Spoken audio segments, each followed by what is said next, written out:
കല കോളേജിൽ third year പഠിക്കുകയായിരുന്നു.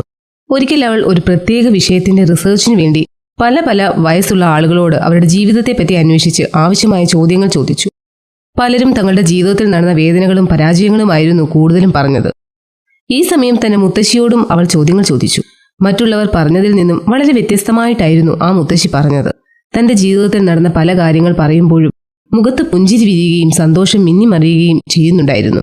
മുത്തശ്ശിക്ക് 80 വയസ്സുണ്ടായിരുന്നെങ്കിലും അവരുടെ ജീവിതത്തിൽ വളരെ സംതൃപ്തിയും സന്തോഷവും അവർക്കുണ്ടായിരുന്നു. ആ റിസർച്ചിൽ കൂടി ജീവിതത്തിൽ തങ്ങളുടെ ദുഃഖകരമായ സമയങ്ങളെ ഓർത്തിരിക്കുന്നതിനേക്കാൾ സന്തോഷ നിമിഷങ്ങളെ ഹൃദയത്തിൽ കാത്തു സൂക്ഷിച്ചും അത് മറ്റുള്ളവരോട് പങ്കുവെച്ചും ജീവിക്കുന്നവർക്ക് ലോകത്തിൽ ജീവിത വിജയം കൈവരിക്കുവാൻ സാധിക്കൂ എന്ന് കല കണ്ടെത്തി. അതേ സുഹൃത്തെ, ജീവിതത്തിൽ പ്രശ്നങ്ങളും പ്രതിസന്ധികളും കടന്നു വന്നാലും എപ്പോഴും നാം സന്തോഷത്തോടെ ജീവിക്കണം എന്നതാണ് ദൈവത്തിന്റെ ഇഷ്ടം. തങ്ങളുടെ വേദനകളും ദുഃഖങ്ങളും മാത്രം ഓർത്തുകൊണ്ടിരിക്കുന്നവർ തങ്ങൾ അനുഭവിക്കേണ്ടുന്ന പല സന്തോഷങ്ങളെയും തിരിച്ചറിയാതെ പോകുന്നു. ജീവിതത്തിൽ ലഭിക്കുന്ന നന്മകൾക്ക് വേണ്ടി ദൈവത്തോട് നന്ദിയുള്ള ഹൃദയത്തോടുകൂടി ജീവിക്കുന്നവർ എന്നും സന്തോഷത്തോടും തൃപ്തിയോടും കൂടി ജീവിക്കുന്നു. നാമും നമ്മുടെ ജീവിതത്തിൽ ദൈവം തന്ന നല്ല അനുഭവങ്ങൾക്ക് നന്ദി പറഞ്ഞുകൊണ്ടേയിരുന്നാൽ കാഠിന്യാവസ്ഥയും നമുക്ക് കഠിനമാകാതെ ഇതും കടന്നുപോകും എന്നുള്ള പ്രത്യാശയോടും ഉറപ്പോടും കൂടി ജീവിക്കുവാൻ സാധിക്കും.